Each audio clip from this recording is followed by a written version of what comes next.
Bonjour, disons quelques mots, si vous voulez bien, de ce placement, peut-être pas le préféré des Français, puisqu'on sait que c'est l'assurance vie qui est indétrônable sur ce thème-là, hein, mais un placement quand même assez chéri par nos contemporains et qu'on rencontre souvent, la fameuse pierre-papier, hein, les parts de SCPI. Qu'on fait beaucoup parler d'elle ces derniers mois, hein, ces parts donc de sociétés civiles de placement immobilier, c'est-à-dire des structures investies de manière massive dans la détention de parcs immobiliers très large, très vaste, plus ou moins varié ou plus ou moins spécialisé au contraire. Il doit y avoir en France aujourd'hui peut-être à peu près 130 ou 150 SCPI qui existent, qui commercialisent leurs titres auprès des épargnants. Et parmi celles-ci, on en trouve qui focalisent surtout, par exemple, sur l'investissement dans les résidences de personnes âgées ou d'autres pour les résidences étudiantes ou d'autres encore les résidences de tourisme ou d'autres dans les locaux commerciaux, dans les locaux tertiaires, les locaux de bureaux, enfin bref, on peut trouver un peu de tout.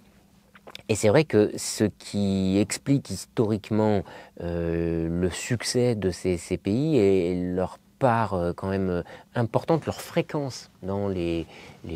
portefeuilles de détention financière par les Français et les Français de tout bord patrimonial, je dirais. Hein. Ça ne concerne pas que des grandes fortunes, loin de là. Ce qui explique donc ce succès, c'est sans doute, jusqu'à récemment en tout cas, ce qu'on pourrait appeler le couple, le ratio rendement-risque qui est assez intéressant, assez favorable, dans le sens où lorsque je fais un placement, je place une somme de 1000 sur des parts de SCPI, ça me permet d'accéder à un marché immobilier plus ou moins diversifié ou au contraire spécialisé dans un domaine auquel je crois. Je me dis par exemple, tiens voilà, il y a de nombreux besoins en matière de maisons de retraite en France, j'investis dans ce domaine-là. Et bien, plutôt que de devoir investir peut-être des centaines de milliers d'euros pour acheter une unité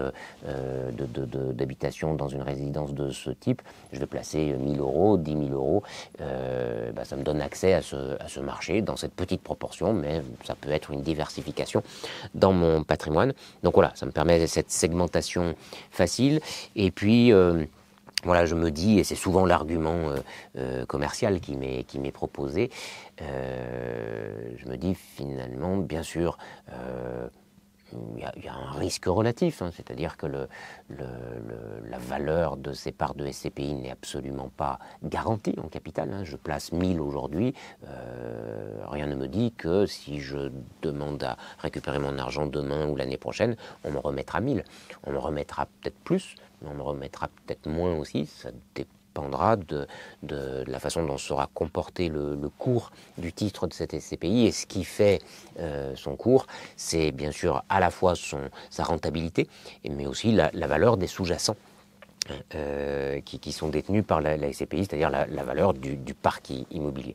Et c'est vrai que là aussi, une des vertus qui a pu souvent être clamée en la matière, c'est celle de la diversification ou de la dilution, si l'on veut. Hein. C'est-à-dire qu'une SCPI qui détient des milliers, voire des dizaines de milliers de biens immobiliers, parmi tous ceux-ci, elle en détiendra peut-être certains qui vont malheureusement connaître une dégradation, une moins-value, parce que le marché local connaît des baisses, ou parce que il y a des problématiques de malfaçon de travaux, des problématiques de vacances locatives, des problématiques de difficultés de copropriété qui ne fonctionnent pas ou plus. Bref, tout ça peut exister, mais sur une SCPI qui détient, que sais-je, 50 000 biens immobiliers, s'il y en a 1000 qui connaissent ce type de déboire, il y en a 49 000 autres qui au contraire continuent à générer du revenu et prendre éventuellement la courbe ascendante du marché immobilier. Et de fait, en fin d'exercice, en fin d'année, la SCPI en question aura plutôt engrangé un résultat d'activité positif et donc sera en mesure de distribuer des dividendes intéressants à ces milliers, voire ces millions d'associés que sont tous ces épargnants, petits et gros, qui auront pu acheter ces fameux titres de SCPI. Et ce qui fait d'ailleurs que aux époques alors qui ont changé, on le sait, depuis 2022, mais jusqu'en 2022, à l'époque où les taux de rendement, les taux d'intérêt étaient très très bas, avec les placements de ce qu'on pourrait appeler les placements de bons pères de famille étaient quand même très peu rémunérateurs. Eh bien, ce type de placement qui est en effet non garanti en capital, mais qui n'est pas non plus ce qu'on pourrait appeler un placement de cow-boy, puisqu'on reste quand même attaché à des sous-jacents réputés solides, pouvait afficher des rendements relativement insolents de l'ordre de 3 ou 4%, là où le fonds euro d'une assurance vie rapportait 0,1%. Donc voilà, beaucoup d'épargnants, sans être des rois de la bourse, ont pu aller vers les SCPI, continuent à le faire, avec peut-être une compétitivité de rentabilité qui est plus la même, et puis surtout, voilà, ce qui a fait beaucoup parler des SCPI sur notamment la deuxième partie de 2023, c'est une revalorisation assez massive, assez générale à la baisse de ces titres pour tenir compte de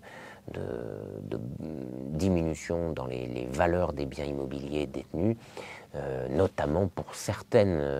SCPI. Je prends un exemple qui est trop schématique, bien sûr, mais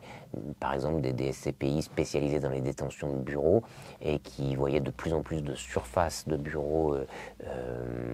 désaffectées, inutilisées, donc non rentables, pour plein de raisons, notamment développement du télétravail et autres. Voilà, donc tout ça fait que les SCPI peut avoir ses détracteurs, ses partisans. C'est une pièce du puzzle qui a sa place dans l'échiquier patrimonial, qui a, comme tout placement, ses vertus et ses inconvénients. Celui du manque de liquidité aussi pourrait être évoqué, mais tout ça est bien connu. Ce qui nous semblait intéressant, c'était revenir quelques minutes sur quelque chose qui peut peut-être sembler un peu abstrait, voire éthéré, et qui finalement développe des conséquences très concrètes pour monsieur et madame tout le monde qui ont pu investir en part de SCPI, sont des sujets relatifs à la nature juridique d'une part de SCPI.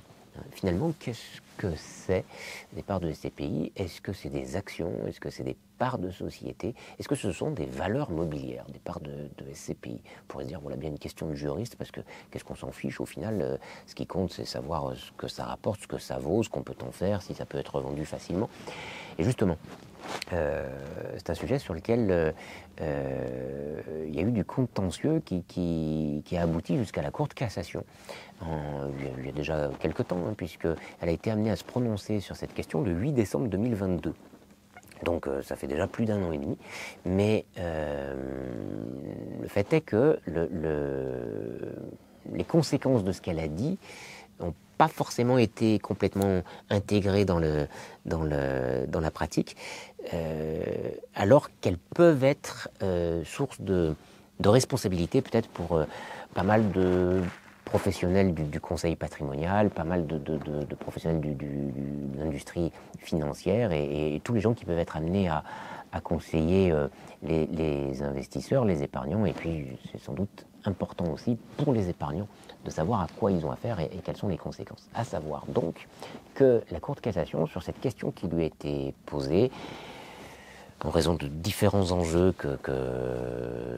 ça portait dans le cadre du litige en question, mais que je passe parce que ça n'a pas d'importance ici.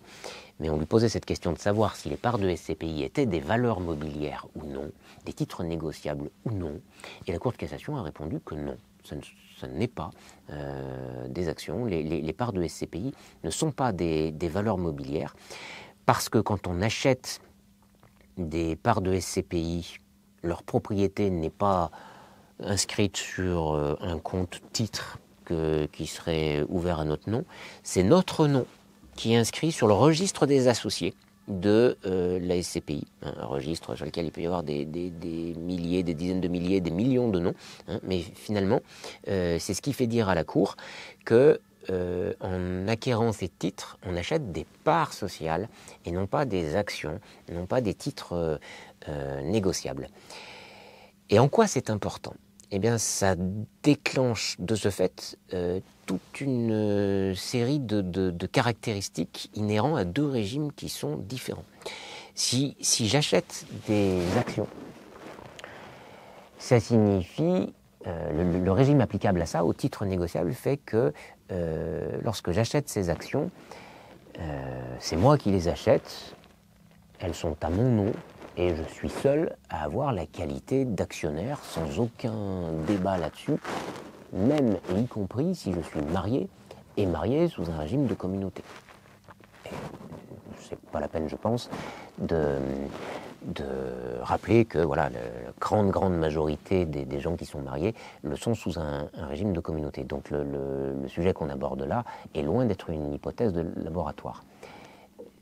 Donc, si je suis marié en communauté et que j'achète des titres négociables, je n'ai pas besoin de solliciter l'avis de mon conjoint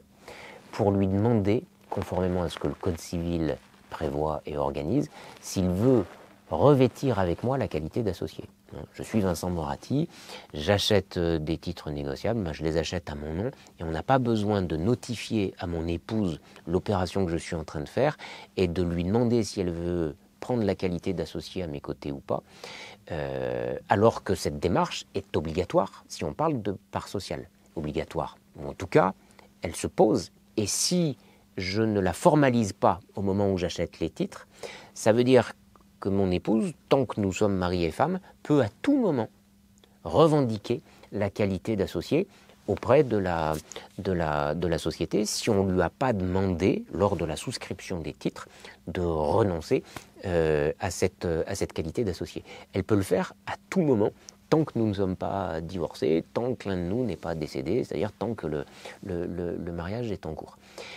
Or, je ne suis pas convaincu qu'en pratique, tous les épargnants qui, chaque jour, peuvent acheter des SCPI en France et qui sont mariés sans contrat, je ne suis pas convaincu qu'à chaque fois, on sollicite l'accord du conjoint, non pas pour acheter, mais pour laisser la qualité d'associé à son seul conjoint acquéreur. Ça signifie quoi ? Ça signifie aussi, à l'autre extrémité de la courbe, c'est-à-dire non pas au moment où les titres rentrent dans le patrimoine, mais au moment où ils pourraient en sortir, parce que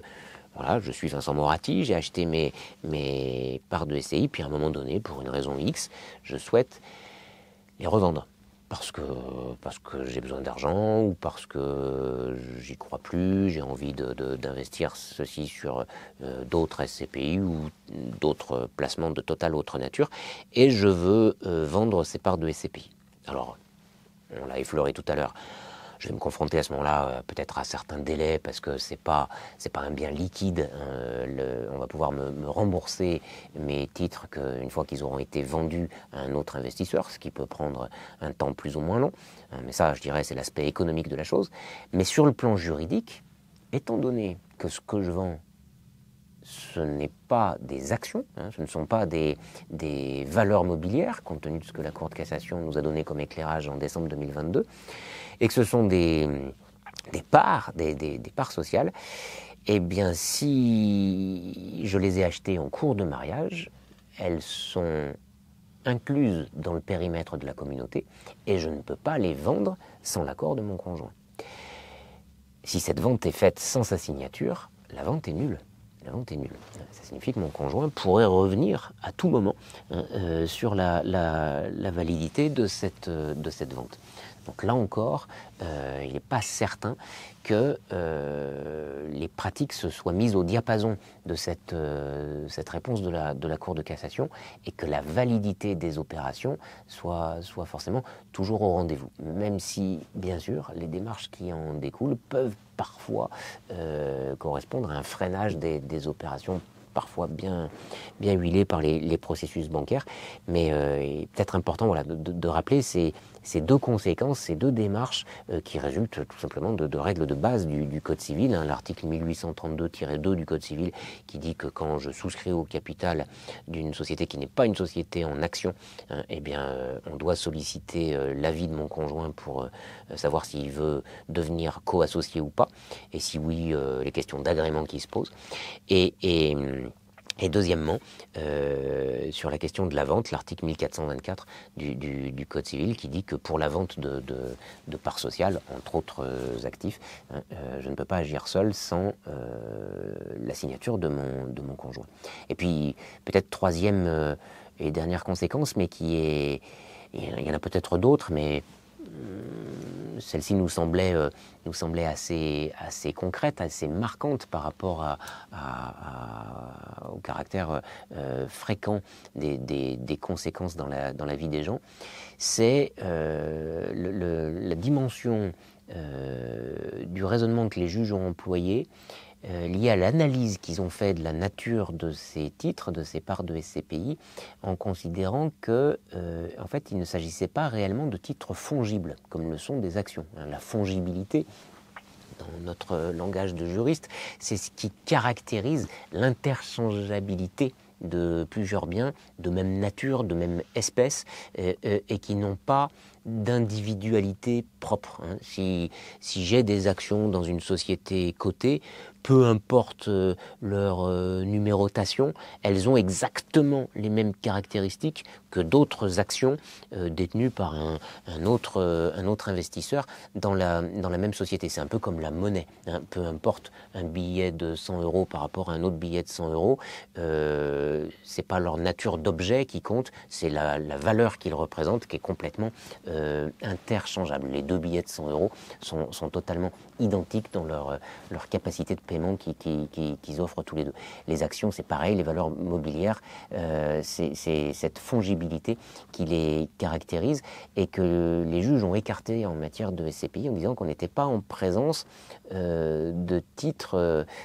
dont les caractéristiques dépendaient de leur catégorie d'une façon générale.